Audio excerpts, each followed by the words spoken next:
Nang idong nagka-forma man ka, asa man ka paingon, oy. Murag na amantay lakad bro.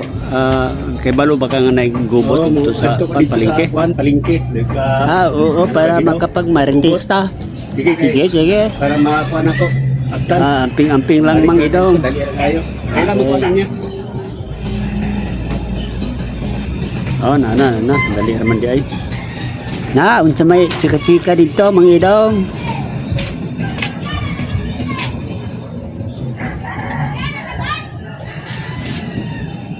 Kuwan man, dito na ko gikan. Niya kay murag wala naman siguro kay nagka gubot dito pero kuan, hindi na ako magti para ginato kung sabay resulta kung mga tinuod ba ng mga istorya na nagkagubot dito sa kuan, palengke, sa merkado.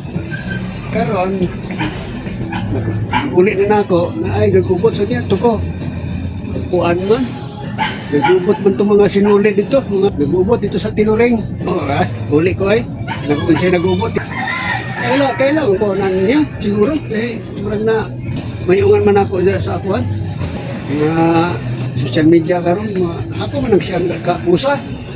Una man ako labas sa ako. Oo, medyo bright na siya ba. Pero, ambot lang to kung gibalik o kuan. Yung anak ba. Anting-anting niya. Ay, ang iyang pagkatiriling ay himbalik. Samot na noon kay ni-ship naman siya lain ng kurso. Upgrade man siya. Lang manok. Ay mang idong, tanawa ka ng video. Hala, hinabol yung sikat na vlogger na si Rickmar ng mga Baka EI na naman po. pulis. Baboy Nakakatawa, na po na. parang natatain na kung tumakbo. Maya na bro, kay buutan man ka bro. Ako? Man, Ay, asa man mo nagkauban mang idong. Asa ko ba? Mandaluyong.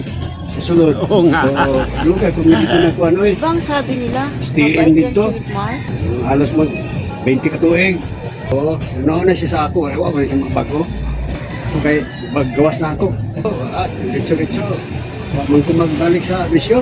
Wala kay, pamakat na lang ng bilin, mang idong. Wala na ko sa kuhan. Bisyo-bisyo, anak. Gamit mo na ako kung kuhan utok. Pero ba, utok gamiton. Hindi ini. Oo.